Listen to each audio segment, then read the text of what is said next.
Ostende nobis Domine misericordiam Tuam, alleluia.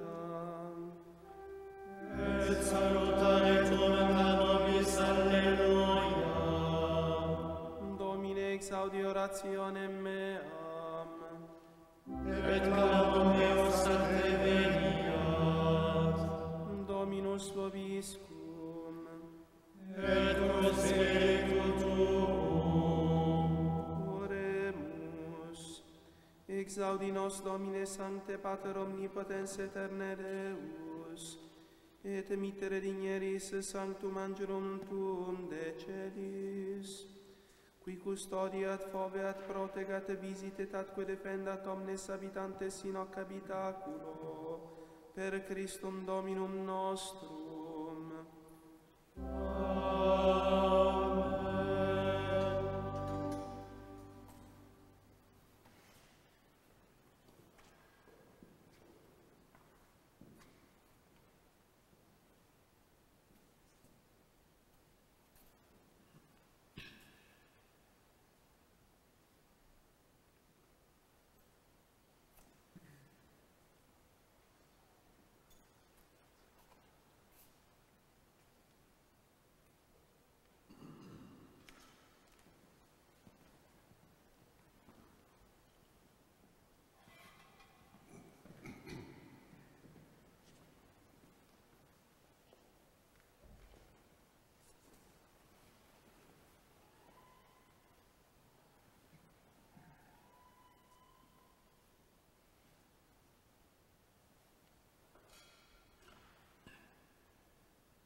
tollis peccata mundi, suscipe deprecatione nostra. Qui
Dominus vobiscum.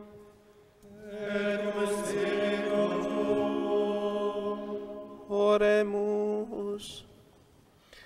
Deus, qui errantibus ut in viam possint redire justitiae veritatis Tuae lumen ostendis, da cunctis qui Christiana professione censentur, et illa respure quae uic inimica sunt nomini, et eaque sunt acta sectari, per Dominum nostrum Iesum Christum Filium Tuum, qui te convivit et regnat in unitate Spiritus Sancti Deus, per omnia saecula saeculorum.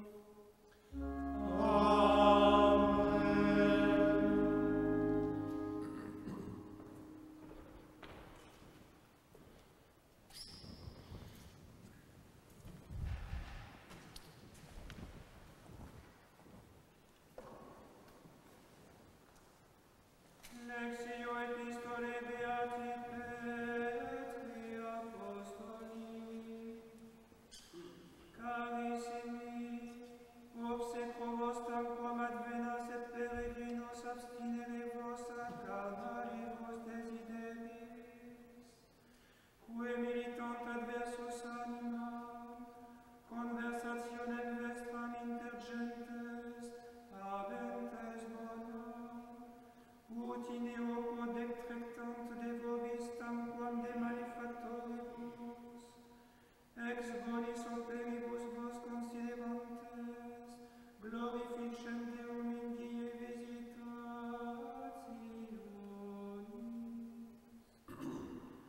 Subiectigitur est tote, omni humane creaturae propter Deum, sive regi quasi precedenti, sive ducibus tamquam habe omissis ad vindictam malefactorum, laudem vero bonorum, quia sic est voluntas Dei, ut benefacientes, obertum descere faciatis impudentium hominum ignorantium, quasi liberi et non quasi velamen habentes, malitiae libertatem, sed sicut servire.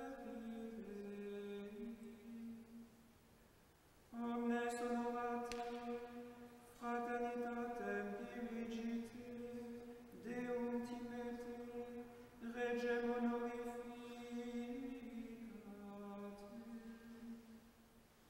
Servi subditi est tote in omnitem timore Dominis, non tantum bonis et modestis, sed et si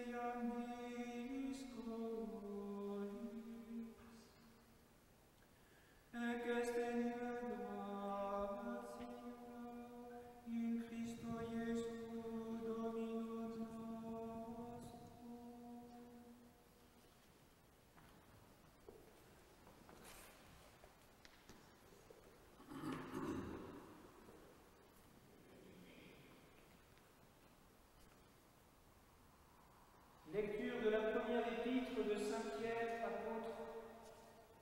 Frères bien-aimés, je vous exhorte, en votre qualité d'étrangers et de voyageurs, à vous abstenir des convoitises de la chair qui font la guerre à l'âme, en ayant parmi les païens une belle conduite. Alors, bien qu'ils vous accusent de faire le mal, éclairés par vos bonnes œuvres, ils glorifieront Dieu au jour de sa visite. Soyez soumis à toute institution humaine à cause du Seigneur, soit au roi en sa qualité de souverain, soit aux autorités comme envoyées par lui pour punir ceux qui font le mal et récompenser ceux qui font le bien. Car c'est la volonté de Dieu qu'en faisant le bien, vous fermiez la bouche à l'ignorance des insensés. Agissez en hommes libres, non pas en hommes qui usent de leur liberté pour voiler leur malice, mais en serviteurs de Dieu. Respectez tout le monde, aimez vos frères, craignez Dieu, honorez le roi. Serviteurs, soyez soumis à vos maîtres en toute déférence, non seulement à ceux qui sont bons et faciles, mais aussi à ceux qui sont malcommodes. Car c'est là une grâce dans le Christ Jésus, notre Seigneur.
Dominus vobiscum. Sequentia Sancti Evangelii secundum Ioannem. Gloria a tibi, Domine.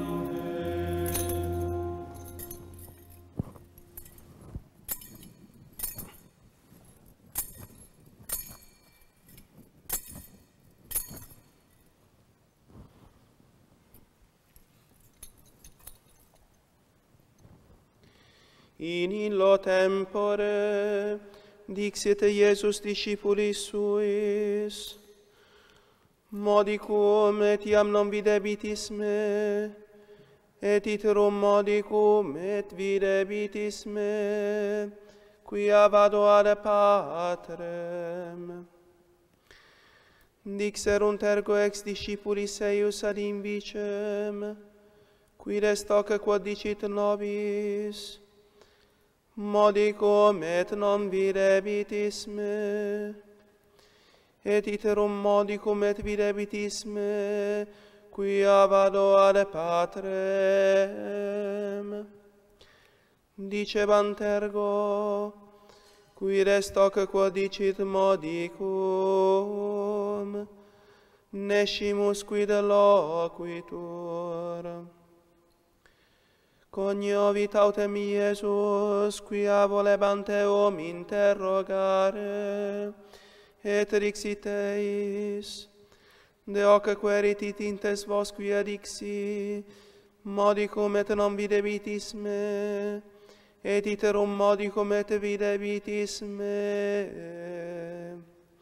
Amen, amen, dico vobis, quia plorabitis et flebitis vos, mundus autem gaudebit, vos autem contrista vimini, sed est tristitia vestra convertetur in gaudium. Mulier comparit, tristitiam habet, quia venit ora eius. Cum autem peperit puerum, iam non meminite pressure propter gaudium, quia natus est homo in munedum. Et vos igitur non quidem tristitiam habetis, iterum autem videbo vos, et gaudebit core vestrum, et gaudium vestrum nemo tolleta vobis.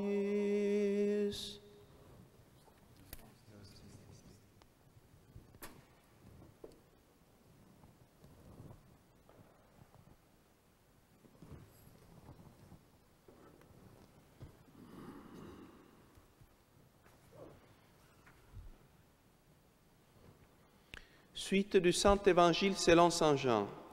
En ce temps-là, Jésus dit à ses disciples, « Un peu de temps, et vous ne me verrez plus, et puis un peu encore, et vous me verrez, car je vais au Père. » Alors certains de ses disciples se dirent entre eux, « Que signifie ce qu'il nous dit là?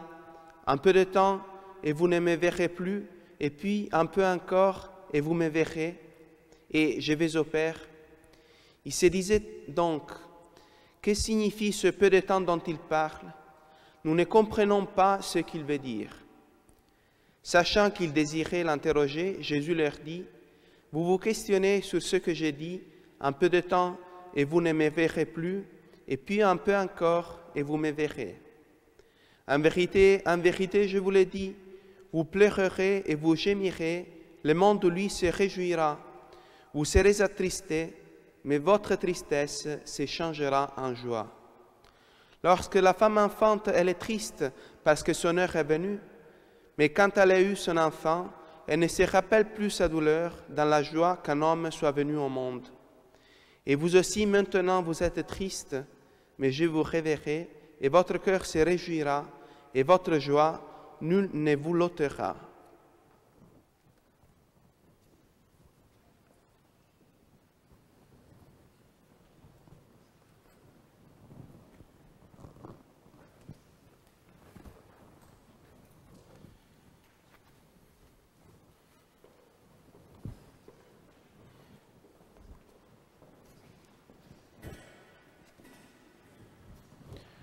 Au nom du Père et du Fils et du Saint-Esprit, ainsi soit-il.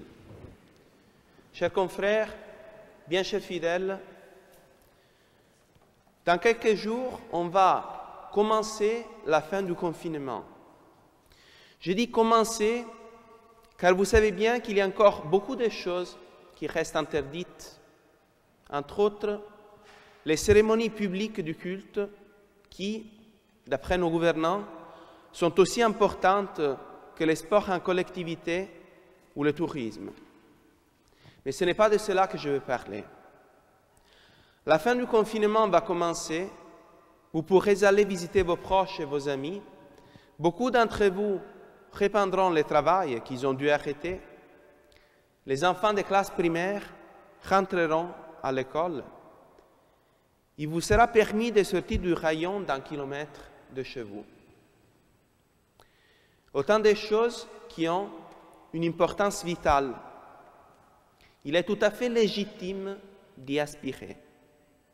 Mais, vous le comprenez très bien, ce n'est pas pour maintenant, c'est pour après. Maintenant, on est dans la tendance, après on sera dans le repos. Maintenant, on est dans l'espoir, après on sera dans la possession. Maintenant, on est dans le désir, après on sera dans la joie. La joie, en effet, est l'état d'une âme qui possède le bien qu'elle aime. Tant qu'on ne le possède pas encore, on est dans le mouvement, on est dans la tendance, on est dans l'espoir, on est dans les désirs. Souvent, on est dans l'inquiétude. On n'est pas encore satisfait. Mais une fois qu'on rentre en possession de ce bien, du bien qu'on aime, le mouvement s'arrête, on est dans le repos, on est comblé, c'est la joie. La joie est le moteur de notre vie. On agit toujours en vue d'une joie pour obtenir une joie, car, nous le savons très bien, toute chose agit pour son bonheur. Mais la joie future n'est pas suffisante. On a besoin aussi d'une joie présente. Celui qui n'a à présent aucune joie, c'est celui qui est convaincu de ne posséder aucun bien. Il est dans la tristesse complète, il n'a plus aucune raison de vivre ou d'agir. Pourquoi avons-nous résisté au confinement? Eh bien, non seulement parce que nous savions qu'un jour il finirait, mais aussi parce que pendant le confinement, nous pouvions quand même profiter de certaines joies. Par exemple, la vie en famille, le calme, le temps libre. On les comprend très bien. Pour l'homme, il est capital de vivre non seulement pour la joie, mais aussi dans la joie. C'est ce que tout le monde cherche à faire. Et la religion chrétienne nous promet, elle aussi, la joie. En vérité, je vous le dis, vous pleurerez et vous lamenterez, tandis que le monde se réjouira. Vous serez affligés, mais votre affliction se changera en joie. Mais de quelle joie s'agit-il? On a souvent l'impression que pour un chrétien, la joie, ce n'est pas pour maintenant, c'est pour après. Bien sûr, Jésus nous a promis une joie parfaite, mais au paradis, non pas ici-bas. N'est-il pas vrai que les commandements de Dieu interdisent ou limitent beaucoup de joie? Les plaisirs sensibles ne sont possibles qu'à des conditions très strictes. Les richesses, il faut s'en méfier. Les joies intellectuelles, la science et le savoir, il ne faut pas exagérer, car elles pourraient nous détourner de Dieu. Même les joies spirituelles, les consolations dans la prière, l'élan dans la dévotion, il ne faut pas trop s'y attacher, ce serait de la gourmandise spirituelle. Bref, on en arrive presque à la conclusion que l'absence de joie dans cette vie est la condition du bonheur dans les ciels. Et d'ailleurs, tout cela n'est-il pas confirmé par l'exemple des saints? Prenons les apôtres. Ces apôtres à qui pourtant Jésus a promis une joie que personne ne pourra leur ravir. Leur vie est une suite d'inquiétudes, d'incertitudes, de persécutions, de malheurs, de souffrances, d'échecs même, et qui s'est achevée cette vie par une mort violente. Ils sont joyeux maintenant dans les cieux, oui, ils ne l'ont pas été sur cette terre. Prenons des personnes plus proches de nous. Sainte Thérèse de l'Enfant Jésus, morte très jeune, au milieu de terribles souffrances et dans l'aridité spirituelle la plus totale. Le Padre Pio a été toute sa vie en but à la souffrance, souffrance physique, souffrance de la part de ses confrères, souffrance de la part de ses supérieurs ecclésiastiques, souffrance à cause de la sécheresse spirituelle, lui aussi. Faisons appel à notre expérience personnelle. On est entouré par des gens qui n'ont aucune religion et qui pourtant peuvent se permettre des joies qui nous sont interdites. Bien souvent, ils ont l'air plus joyeux que nous. Oui, il semble bien que pour un chrétien, la joie n'est pas pour maintenant, c'est pour après. N'est-ce pas cela que la Sainte Vierge a dit à Sainte Bernadette?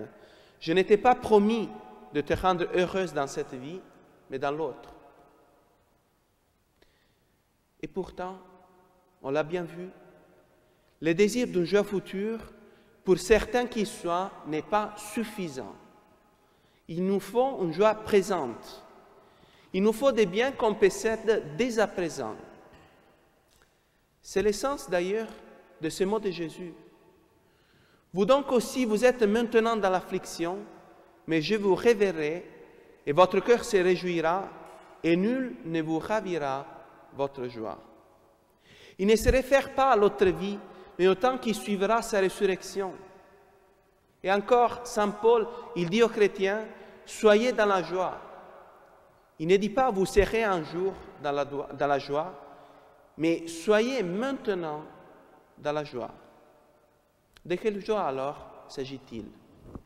Est-ce que ce sont les richesses? Mais les richesses, ce ne sont pas un bien, ce sont plutôt un moyen d'acquérir un bien. Est-ce que ce sont les plaisirs du corps? Mais ces plaisirs sont passagers. Ce sont bien souvent des plaisirs qui, à un moment donné, nous dégoûtent. Est-ce que ce sont les joies du travail, de l'amitié, de l'amour humain, de la famille?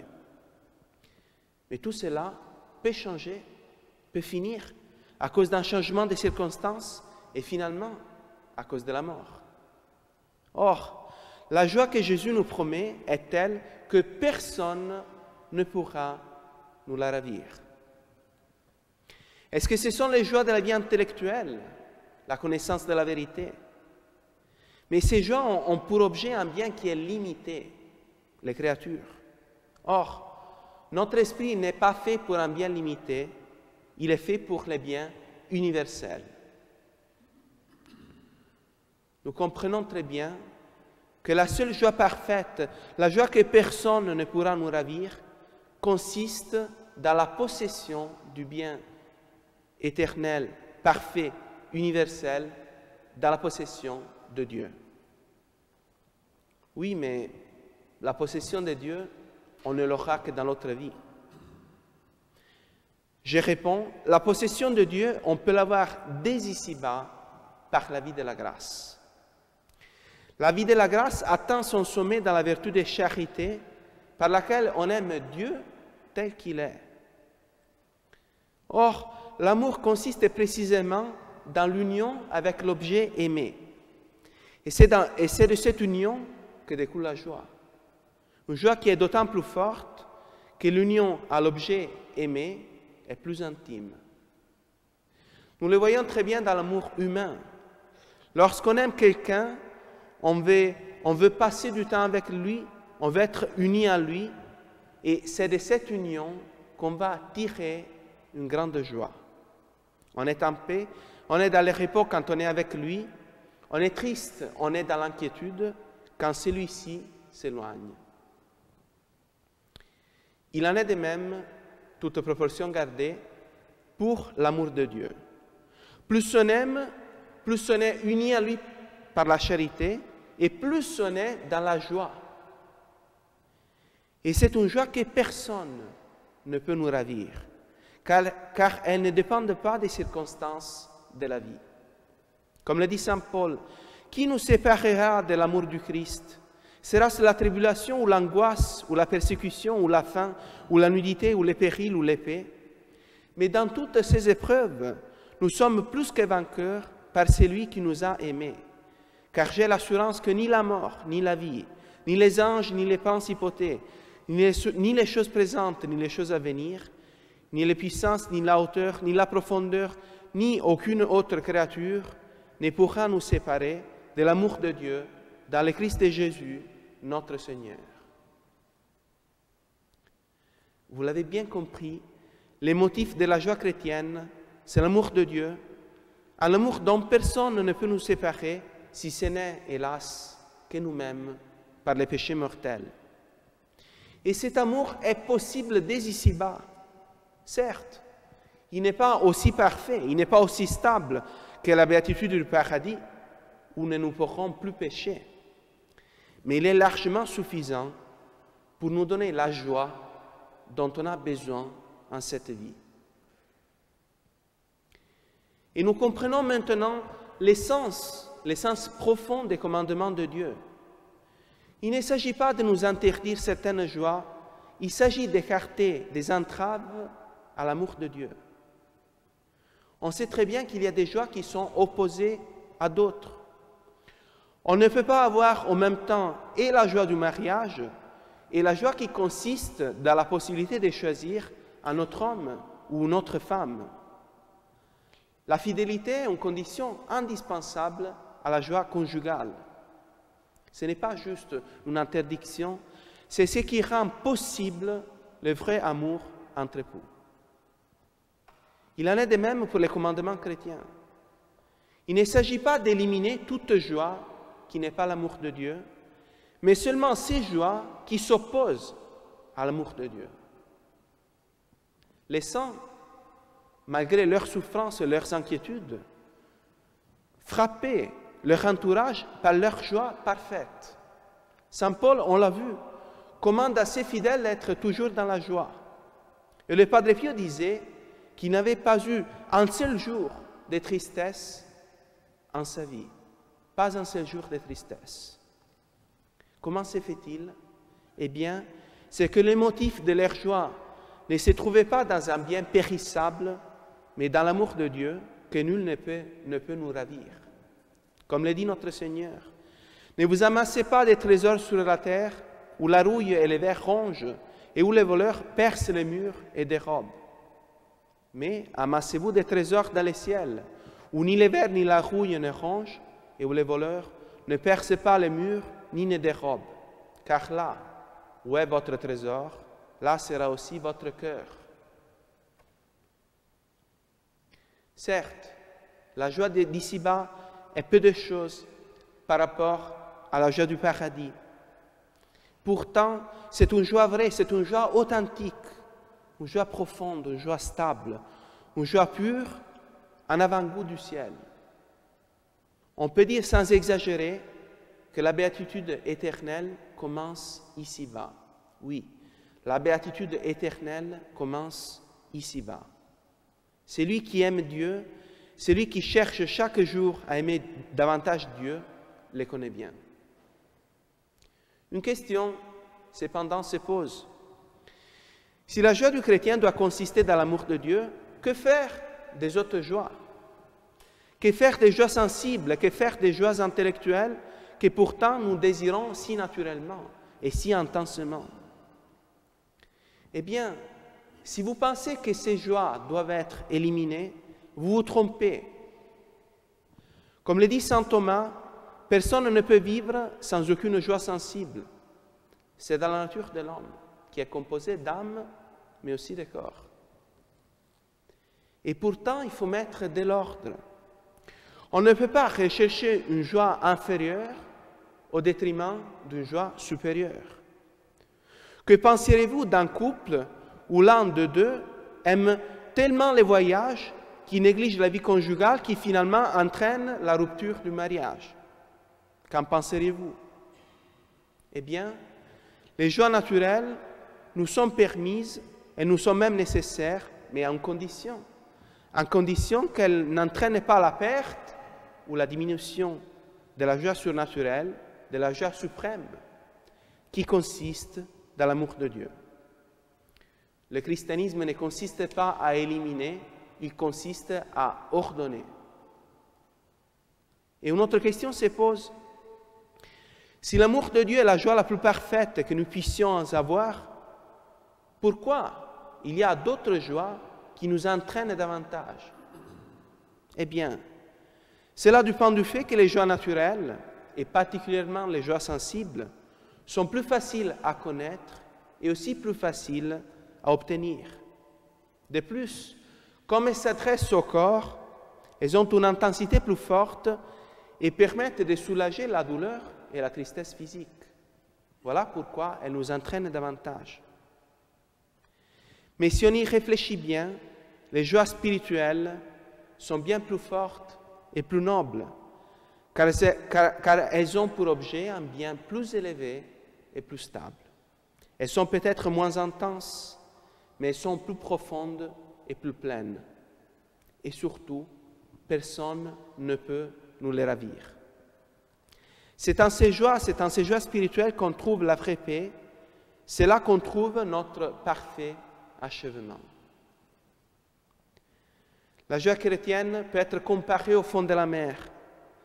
La surface peut être calme ou agitée, tranquille ou en tempête. Le fond, lui, reste toujours immobile. Voici l'objet de nos aspirations, voici l'objectif de nos prières, voici l'accomplissement de tous nos désirs. Au nom du Père et du Fils et du Saint-Esprit, ainsi soit-il.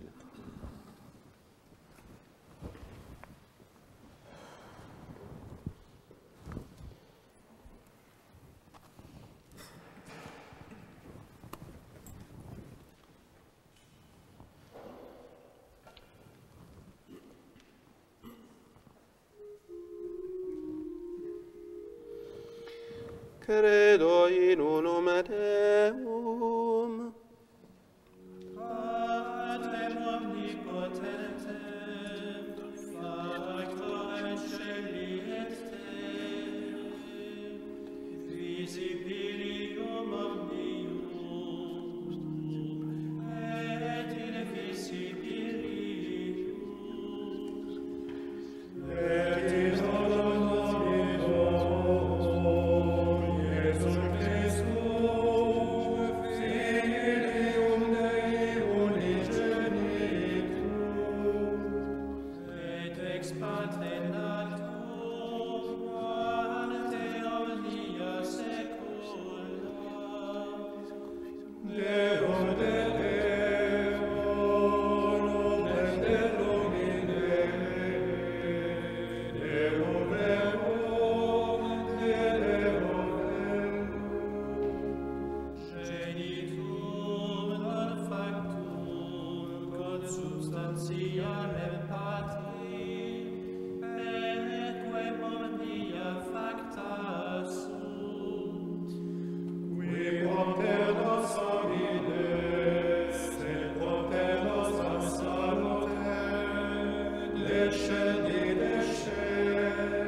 Dominus vobiscum. Et cum spiritu Oremus.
per omnia saecula saeculorum.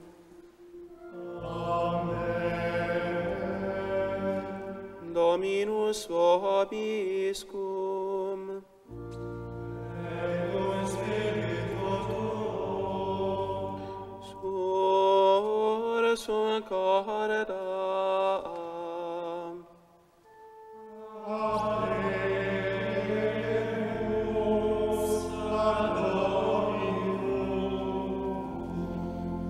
Gratias agamus Domino Deo nostro. Divinum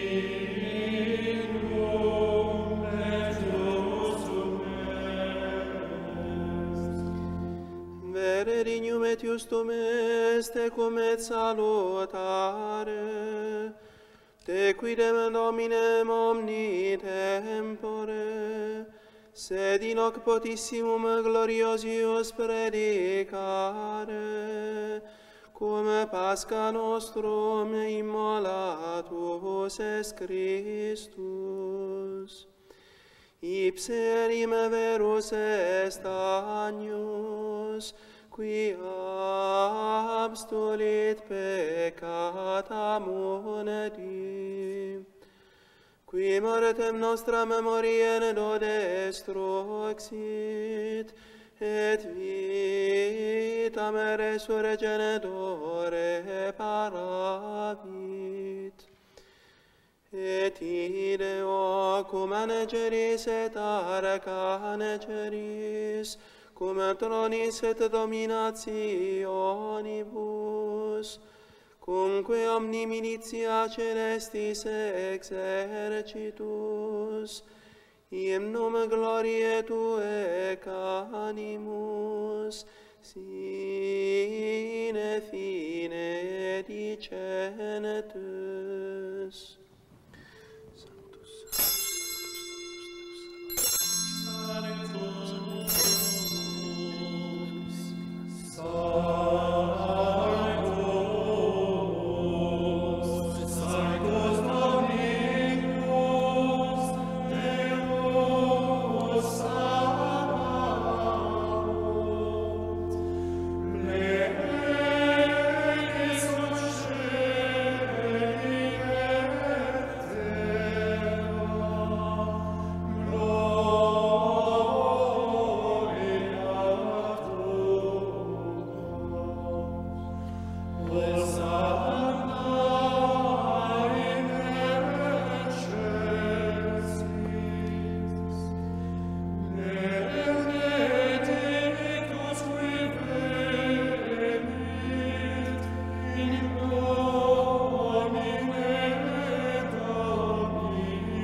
per omnia saecula saeculorum.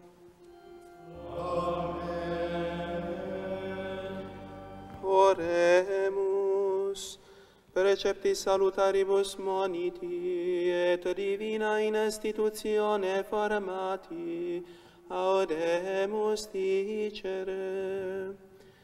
Pater noster, qui es in celis, sanctificetur nomen tuum, adveniat regnum tuum, fiat voluntas tua, sicut in cielo et in terra.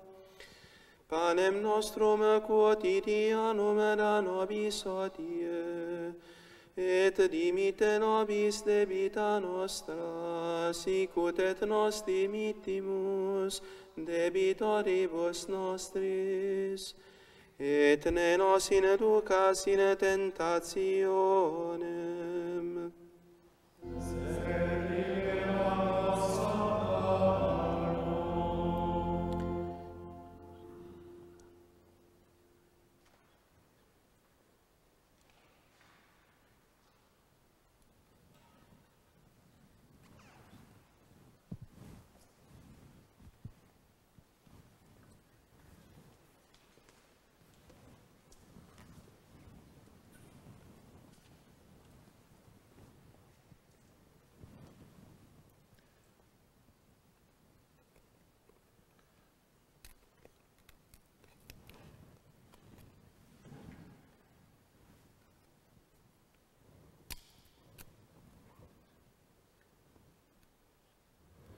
Per omnia saecula saeculorum.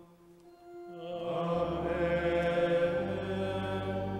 Pax Domini sit semper vobiscum. Et cum spiritu tuo.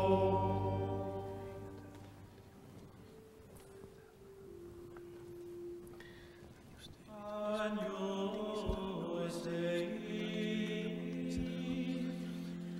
qui tollis peccata mundi, miserere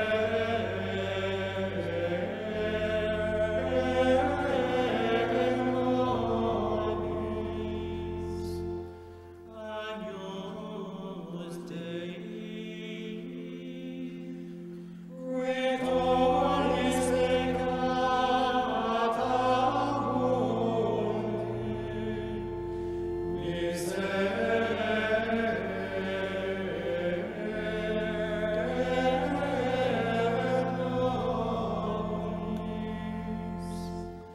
Agnus Dei, qui tollis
Misereatur vestri omnipotens Deus et dimissis peccatis vestris perducat vos ad vitam aeternam. Indulgentiam, solutionem et remissionem peccatorum vestrorum tribuat vobis omnipotens et misericordias Dominus.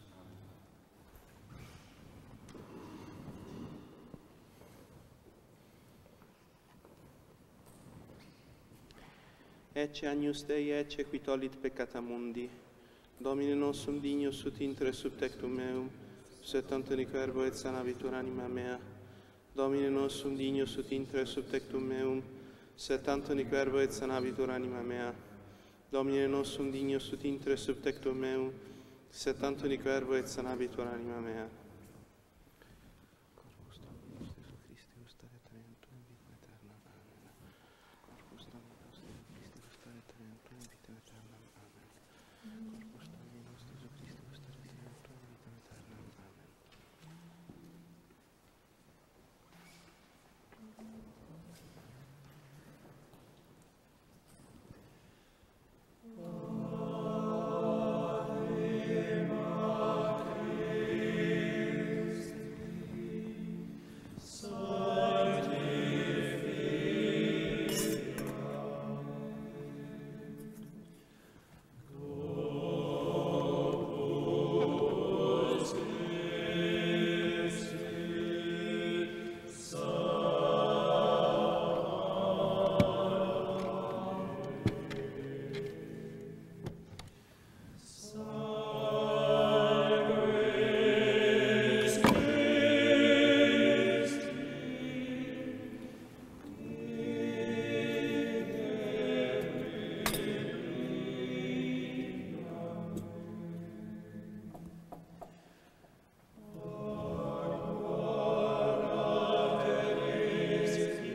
Dominus vobiscum.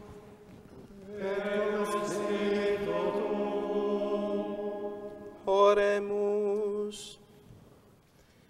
Sacramenta que sumpsimus quesumus Domine, et spiritualibus nos instaurent alimenetis, et corporabilibus Tue antura auxiliis, per Dominum nostrum Iesum Christum Filium Tuum, qui Te convivit et regnat in unitate Spiritus Sancti Deus, per omnia saecula saeculorum.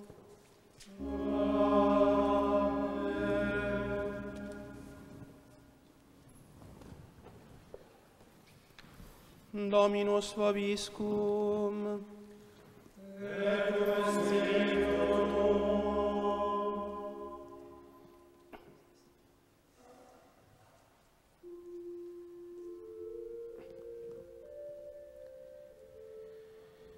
Ide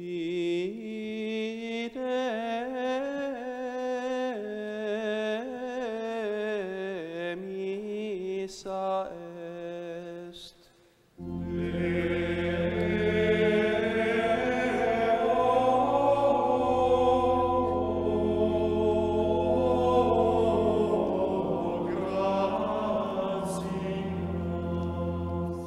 Benedicat vos omnipotens Deus, Pater et Filius et Spiritus Sanctus.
Say